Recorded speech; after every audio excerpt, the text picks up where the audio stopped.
Bom dia, esse é o Visão Libertária de 29 de setembro de 2019. Vamos à notícia sugerida e comentada por Vídia Machado. Justiça Parasitária do Paraná proíbe ônibus por aplicativo. Atendendo a pedido da FEPASC, uma federação parasitária de transporte de passageiros lá de Santa Catarina, uma juíza parasitária determinou que a empresa Buser cesse suas atividades em todo o estado do Paraná. Não, a empresa não estava obrigando ninguém a fazer nada, não estava enganando ninguém, a empresa não estava roubando dinheiro de ninguém, ela apenas oferece um serviço que você só compra se quiser. A FEPASC, que representa empresas como Viação Garcia, Princesa do Ivaí, etc., ambas responsáveis pelas rotas entre Londrina e Curitiba, e Maringá e Curitiba, queriam continuar detentoras exclusivas do transporte de passageiro nesses trechos, impedindo que consumidores desse serviço tenham acesso a preços mais baratos proporcionados pela livre concorrência. Para que serve o governo? Para garantir um bom serviço ao público, para garantir que o público tenha mais liberdade? Não, lógico que não. O governo serve para garantir monopólio e dinheiro para os amiguinhos do governo. Sim, baixar o preço, oferecer mais qualidade para atrair o público? Jamais. Vamos apontar uma arma para quem concorre conosco e assim garantir a nossa tranquilidade. Com essa decisão, não somente os usuários dessas duas rotas serão afetados, assim como de qualquer outra rota dentro do estado, ou trajetos de cidades do Paraná para outros estados. Para quem não conhece, a Buser é uma empresa que conecta, através do seu aplicativo, passageiros e empresas de transporte para viagens intermunicipais, com fretamento colaborativo de ônibus. Se você já organizou uma excursão para qualquer lugar, sabe como funciona o processo. Primeiro, precisa ter um certo número de interessados para compensar fazer aquele fretamento do ônibus. Em seguida, entra em contato com o maior número de empresas de ônibus possível para solicitar orçamentos, então seleciona a melhor opção entre o custo-benefício,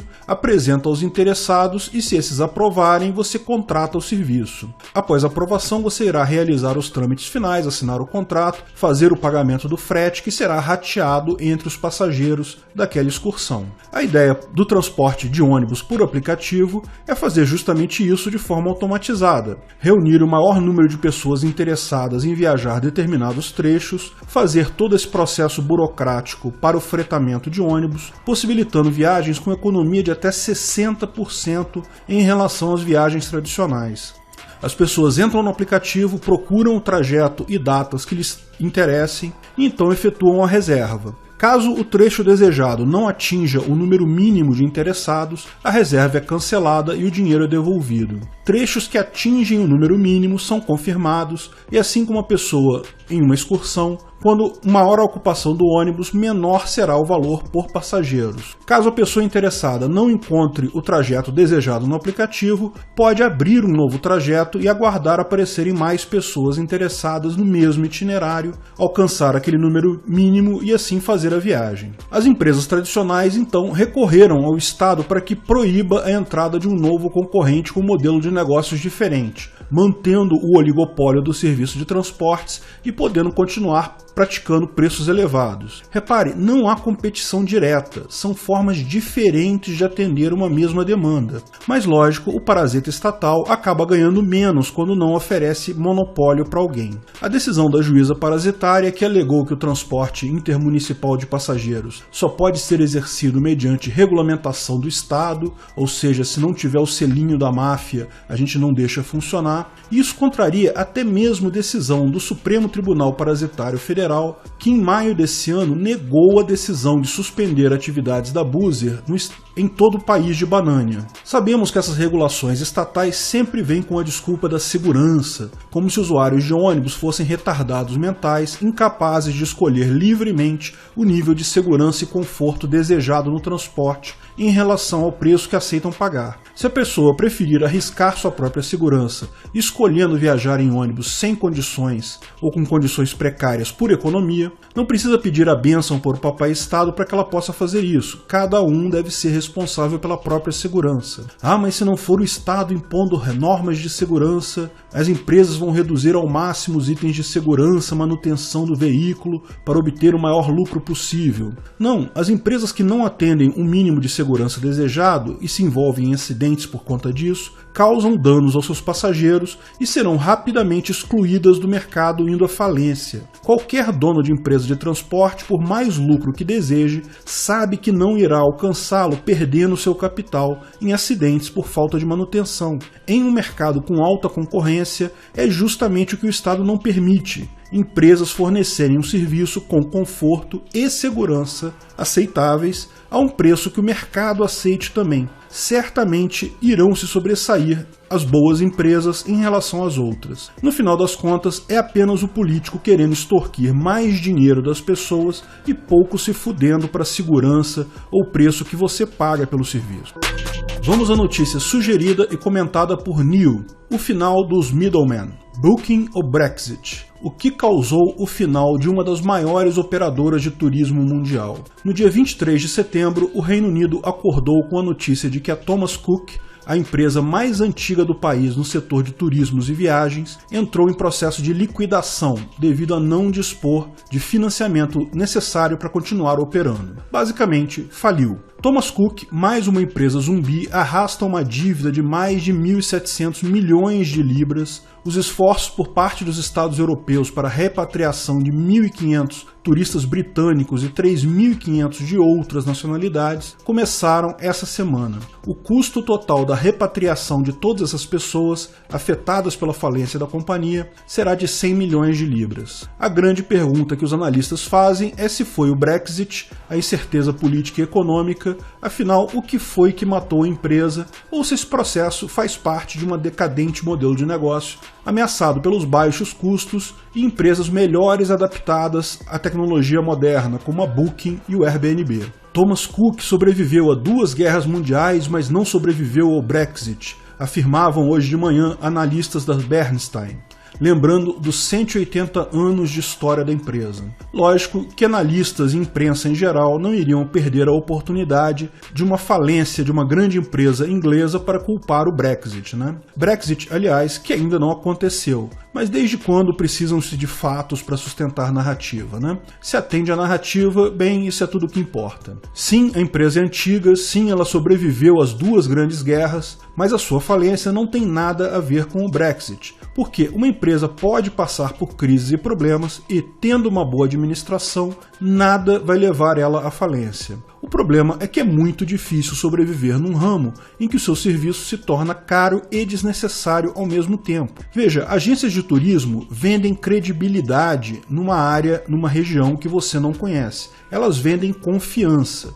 Você vai viajar para uma cidade distante, lá onde Judas perdeu as botas, você nunca foi lá, você não tem parentes lá, você não sabe como as coisas funcionam lá. Antigamente, como você saberia onde ficar um hotel bom e bem recomendado?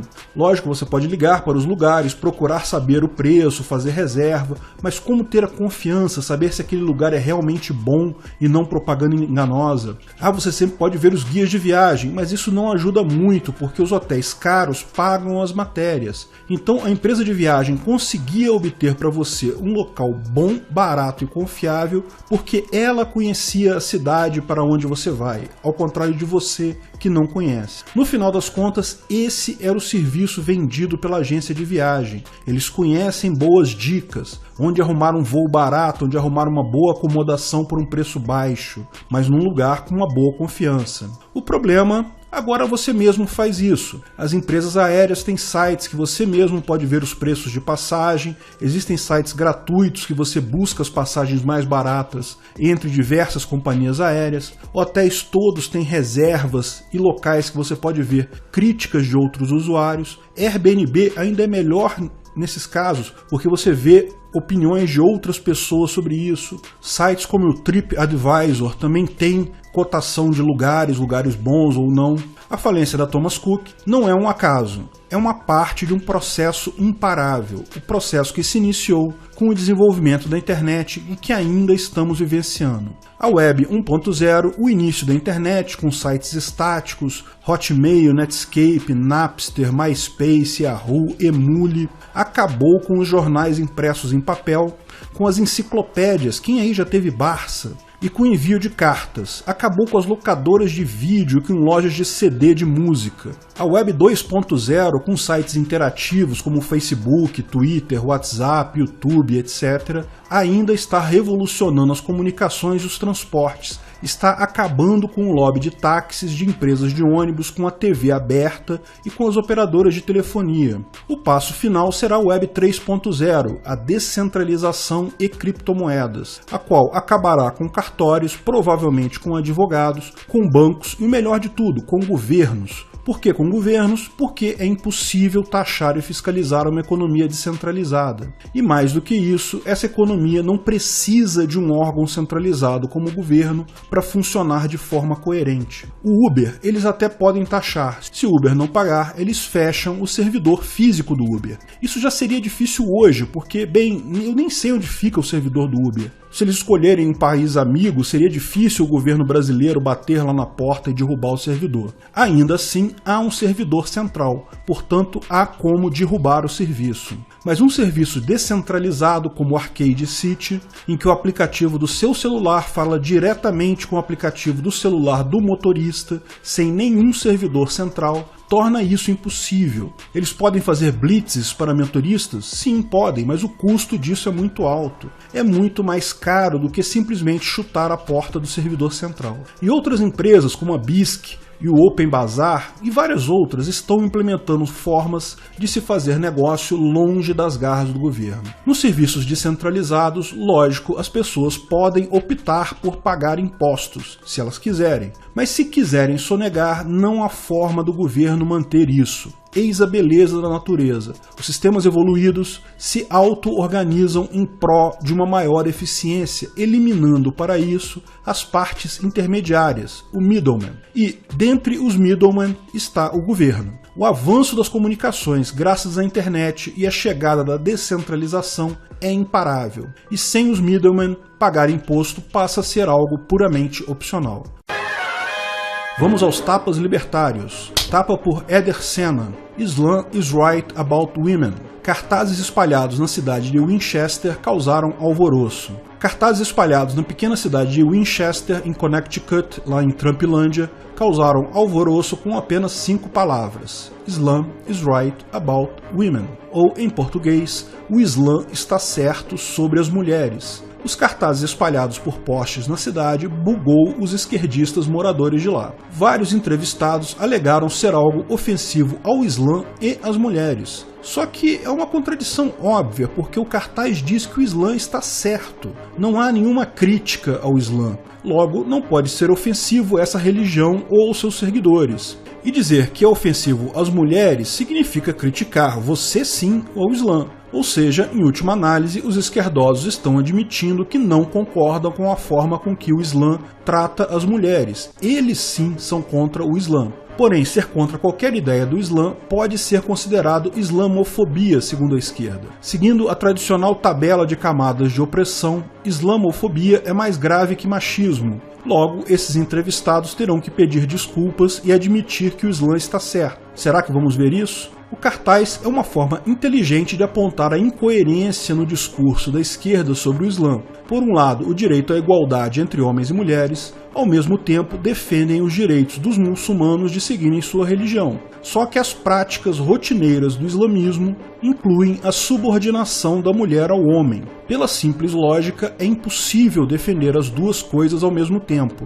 Veja, não estamos criticando as escrituras do Islã. Todas as religiões abraâmicas têm escrituras que colocam mulheres em posição de subserviência ao homem. A crítica é, ao passo que o cristianismo e o judaísmo, ao longo do tempo, em sua prática rotineira, superaram essa questão, no islamismo ainda é forte e presente essa ideia. Lógico que é direito da mulher muçulmana vestir uma burca e ser obediente ao marido se ela quiser. Mas isso não muda o fato de que existem punições sociais rotineiras, brutais, entre os muçulmanos para mulheres que escolhem outra coisa. Do ponto de vista libertário, você pode seguir a religião que quiser. Pode ser muçulmano, pode ser católico, pode ser ateu. Qualquer religião.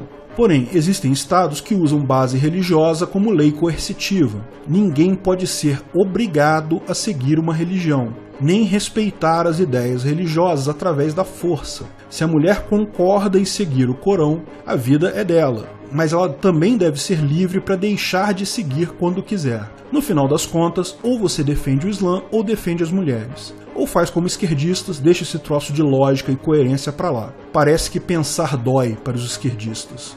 Capa por Giovanni Alves Pereira. Já pensou em não pagar passagem de ônibus em Curitiba para sempre? O passe livre vem aí. Um parasita aleatório apresentou um projeto de rabisco na Câmara Parasitária Municipal de Curitiba que modifica o sistema de cobrança dos custos do sistema de transporte coletivo de Curitiba. Ele pretende fazer com que todos tenham passe livre nos ônibus ao criar um imposto pago pelo Vale Transporte dos Trabalhadores CLT. Você sabe, as empresas são obrigadas pela CLT a dar Vale Transporte para seus funcionários, descontando no máximo 6% do salário. Esse rabisco foi rabiscado há muitos anos atrás, na época do presidente Sarney, e claro, foi fruto do lobby das empresas de ônibus. A partir daquele momento, as empresas de ônibus passaram a ter um mercado cativo, a receber dinheiro direto das empresas sem ter que agradar ao cliente deles, o usuário do ônibus em si. Resultado disso, empresas de ônibus ricas e multimilionárias, qualidade dos ônibus só decaiu de lá para cá